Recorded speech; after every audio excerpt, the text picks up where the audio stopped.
এই কাঠগুলোতেই দেহ জ্বালানো হয়। যদি সত্য জানতে চাও তাহলে অবশ্যই একবার বেনারস এসে মণিকর্ণিকা ঘাটে আসো, তারপরে এই জায়গার দৃশ্যটা নিজের চোখে দেখো। বেনারসের সব থেকে পুরনো ঘাট এটাই। তো কালকে রাত্রে কিন্তু আমরা মানে সন্ধ্যাবেলায় এখানে কিন্তু গঙ্গা আরতিটা কালকে দর্শন করেছি। হ্যালো বন্ধুরা, তোমাদের সকলকে স্বাগত জানাই কাশী বিশ্বনাথের শহর বেনারস। জাগো রে দেখো রে দুনিয়ায় দেখো রে। জীবনকে উপলব্ধি করার জন্য এই শহরের কোনো ব্যতিক্রম হয় না, যেখানে জীবনের শুরু ও শেষ একসাথেই অনুভূত হয়। ভারতের প্রাচীনতম শহরগুলোর মধ্যে অন্যতম শহর শিবনগরী বারাণসী। অনেকেই শহরটিকে বেনারস বলে, আবার অনেকেই কাশী। বিশ্বাস করা হয় এই শহর নিজেই মহাদেবের আশীর্বাদে প্রতিষ্ঠিত। এখানকার প্রত্যেকটি ঘাটে রয়েছে প্রাচীন ইতিহাস, তেমনি প্রত্যেকটি খাবারে রয়েছে এক অনন্য স্বাদ। রয়েছে প্রত্যেকটি গলিতে অনবদ্য সৌন্দর্য। এমনকি বেনারসি পান থেকে শুরু করে বেনারসি শাড়ি সারা বিশ্বে বিখ্যাত। সাথেই গঙ্গা আরতি আর দ্বাদশ জ্যোতির্লিঙ্গের অন্যতম কাশী বিশ্বনাথ মন্দির। হ্যাঁ, এটাই বাঙালির সবচেয়ে ভ্রমণ প্রিয় জায়গা বেনারস। কলকাতা থেকে কিভাবে আসবেন, কোথায় থাকবেন, কোথায় কোথায় ঘুরবেন এবং কি খাবেন, আর সব থেকে গুরুত্বপূর্ণ বিষয় হলো কত টাকায় বা খরচ হবে, সে সমস্ত প্রশ্নের উত্তর থাকছে আমাদের এই 2 দিনের বেনারস ভ্রমণ পর্বে। হাওড়া স্টেশন থেকে বেনারস পৌঁছানোর জন্য নানা ট্রেন রয়েছে, তবে জনপ্রিয় ট্রেন হচ্ছে রাত 8টার বিভূতি এক্সপ্রেস। পরের দিন আপনাকে সকাল সকাল পৌঁছে দেবে বেনারস। এছাড়াও আরও অনেক ট্রেন রয়েছে, যা আমি স্ক্রিনে দিয়ে দিলাম, প্রয়োজনে আপনারা পজ করে দেখে নিতে পারেন। তবে আজ আমাদের গল্প শুরু হচ্ছে নিউ দিল্লি থেকে।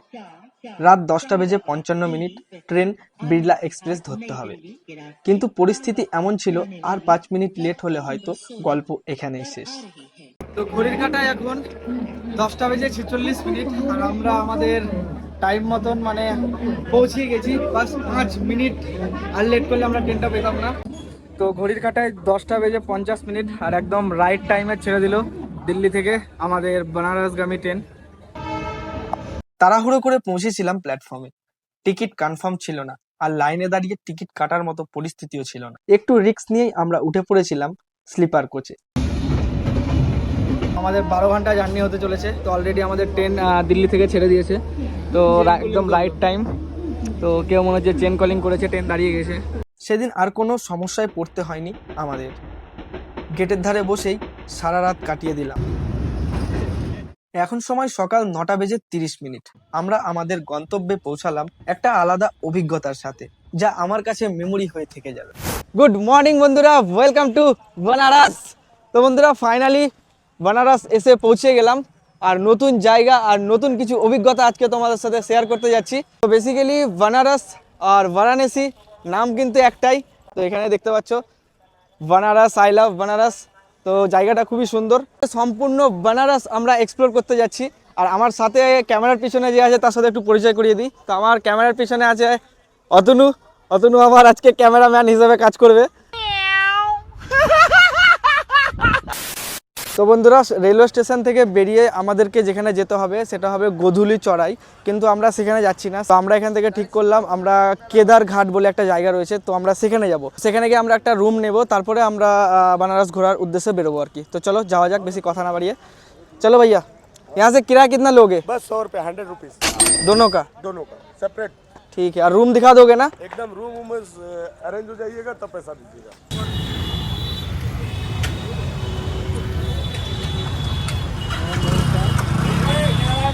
তো সেখান থেকে বেরিয়ে আমরা আগে এক কাপ চা খাবো, তারপরে যাব আমাদের হোটেলে, তাই তো?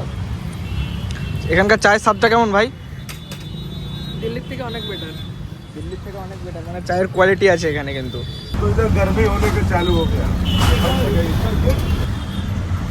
आपका नाम? गोलू, ऑटो बनारस।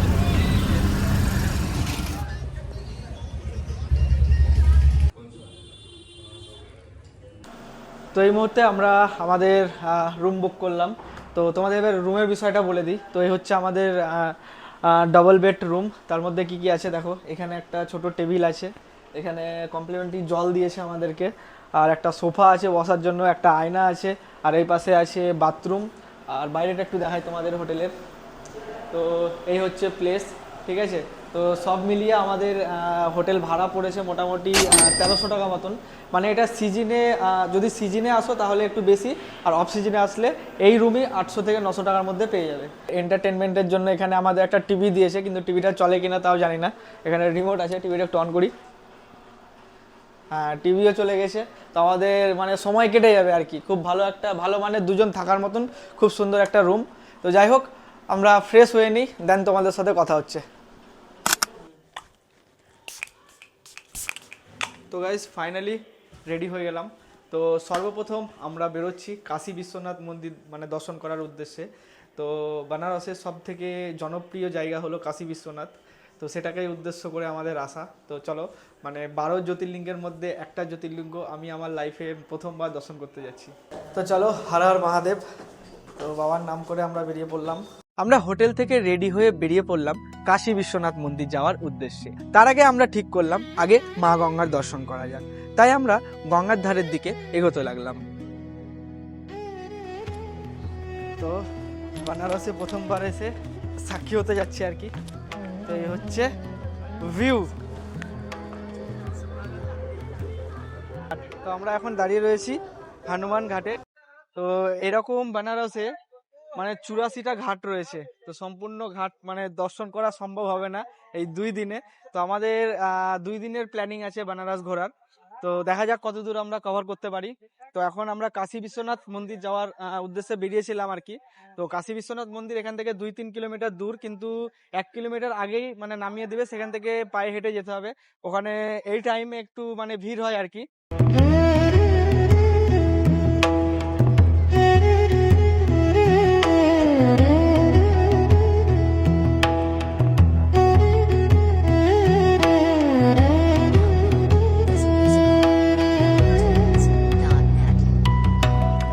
গঙ্গার ধারের সেই শান্ত মুহূর্ত কাটিয়ে আমরা চলে এলাম গোধূলি চোরাই। এখান থেকে কাশী বিশ্বনাথের দূরত্ব প্রায় 1 থেকে 1.5 কিলোমিটার। তো এদিকে গেলে ঘাট, আর এদিকে গেলে কাশী বিশ্বনাথ মন্দির। চাইলে পায়ে হেঁটেও যাওয়া যায়, তবে যেহেতু আমরা প্রথমবার এসেছি তাই এখান থেকে একটি রিক্সা নিয়েই আমরা বেরিয়ে পড়লাম কাশী বিশ্বনাথ মন্দির যাওয়ার উদ্দেশ্যে।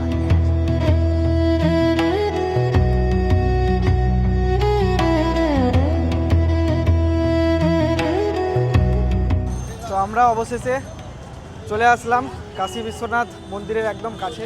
তো আমাদেরকে এখানে নামিয়ে দিল, আর এখানে দেখতে পাচ্ছ এখানে রোপ লাইনের কাজ হচ্ছে। মানে বানারসে যে পরিমাণে এখন ভিড় হচ্ছে, সেই ভিড়কে মেনটেন করার জন্য কিন্তু এখানে মানে রোপের কাজ হচ্ছে। যেখানে পাহাড়ে যেমন রোপ চলে, তো এখানেও রোপের কাজ হচ্ছে।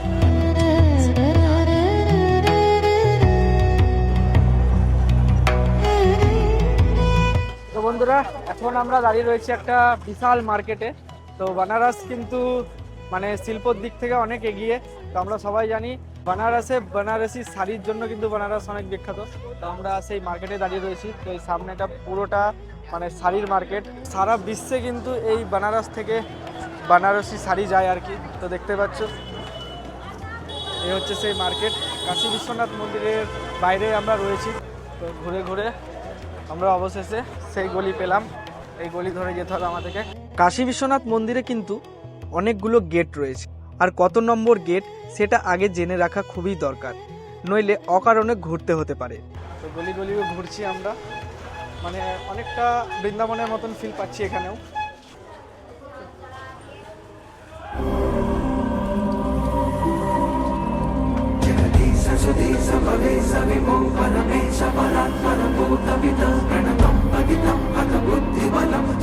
বারাণসীর কাশী বিশ্বনাথ মন্দির হিন্দু ধর্মের অন্যতম পবিত্র জ্যোতির্লিঙ্গ।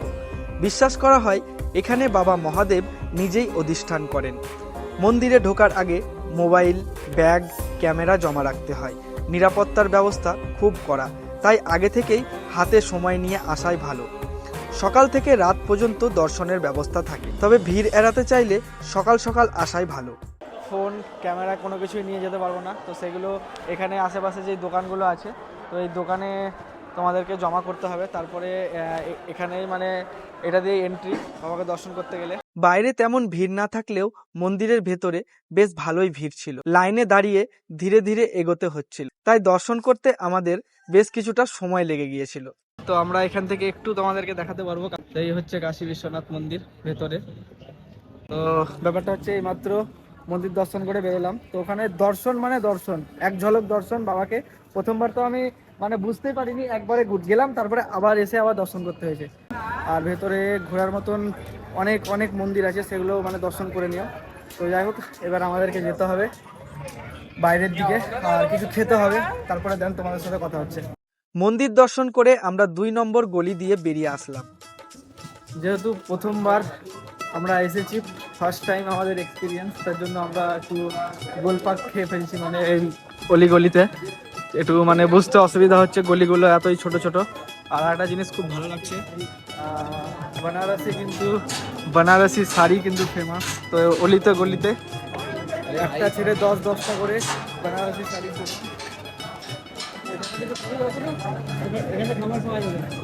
খাবারের দোকান, তো আমরা এখানে কিছু লাঞ্চটা করে নেবো। ভাতও পাওয়া যাচ্ছে এখানে, চাওয়াল মিলেগা, চাওয়াল সব মিলেগা।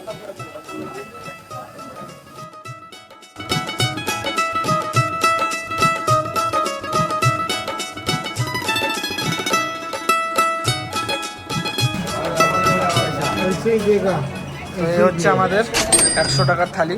তো এর মধ্যে 2টো রুটি রয়েছে, ভাত, 2 রকমের সবজি, স্যালাড আর ডাল। তো এটাই 100 টাকায় অনেক বেস্ট খাবার।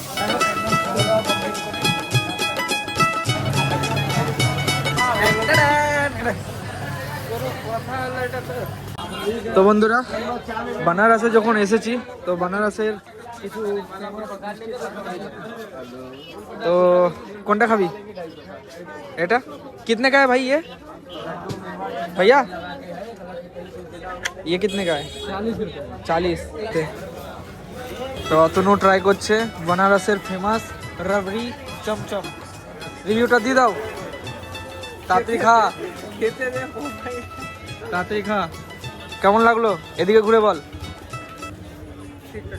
সব কিছু ঠিক আছে, এবার আমি কিছু ট্রাই করব।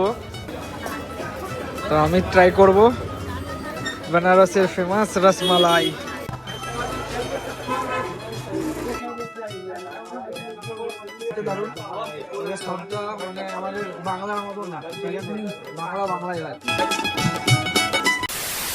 গঙ্গা আরতি দেখার জন্য আমরা এসে পৌঁছালাম দশাশ্বমেধ ঘাটে। ইতিমধ্যে অনেক মানুষ এখানে এসে জড়ো হয়েছে। এখানে গঙ্গা আরতির প্রস্তুতিও শুরু হয়ে গেছে।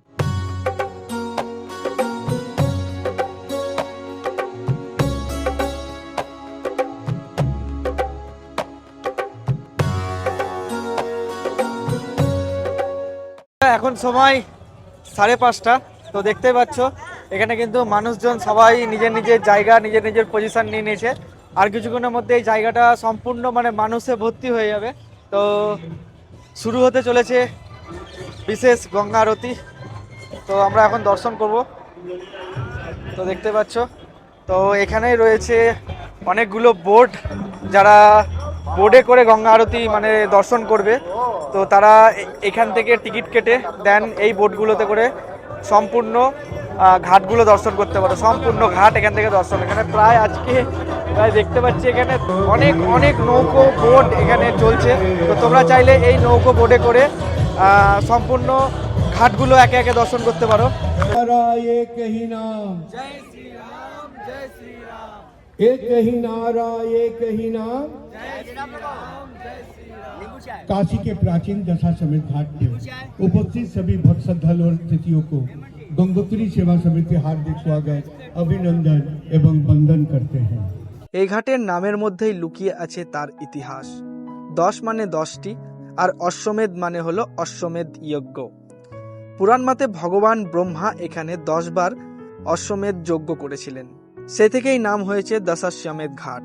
আজ বারাণসীর অনেক ঘাটেই গঙ্গা আরতি হয়, কিন্তু প্রথম গঙ্গা আরতির সূচনা হয়েছিল এই ঘাট থেকেই, তাই এই জায়গাটার মাহাত্ম্য আলাদা। नमः पार्वती पते हर हर महादेव, जय श्री राम।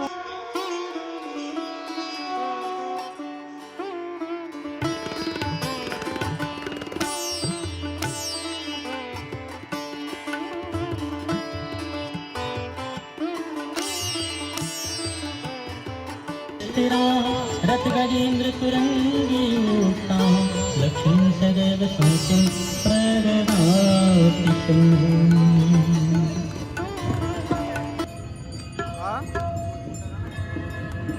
ओम श्री गंगा देवी नमो नमः।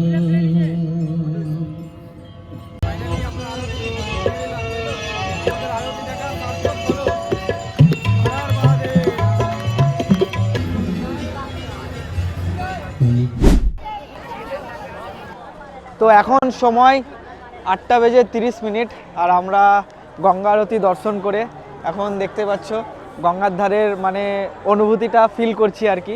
গঙ্গার ধার আর গঙ্গা আরতির অনুভূতিটা কেমন ফিল করছি তোমরা বুঝতেই পারছো এখানকার পরিবেশ দেখে। আর সত্যি কথা বলতে বেনারস আসার পর মনের শান্তি অটোমেটিক চলে আসে, ঠিক আছে, মন থেকে একটা আলাদাই অনুভূতি হচ্ছে। তো আমরা এখন এখান থেকে মণিকর্ণিকা ঘাট যাব, যেখানে 24 ঘন্টা মানে দেহ জলে, ঠিক আছে। তো এবার দর্শন করব ফাইনালি মণিকর্ণিকা ঘাট। তো এই হচ্ছে সেই গলি। গঙ্গা আরতি দর্শন করে আমরা আশেপাশের বেশ কয়েকটি ঘাট দর্শন করলাম, তারপর চলে আসলাম মণিকর্ণিকা ঘাটে, যেটিকে বেনারসের শ্মশান বলা হয়। ডেড বডি জ্বালানো হয়েছে দেখতে পাচ্ছ। এখানে দিন রাত চিতা জ্বলে। জীবন আর মৃত্যুর ফারাকটা এখানে খুব কাছ থেকেই দেখা যায়। প্রথমে একটু অদ্ভুত লাগছিল, কিন্তু কিছুক্ষণ দাঁড়িয়ে থাকতে থাকতে মনে হলো এটাই তো জীবনের চরম সত্য।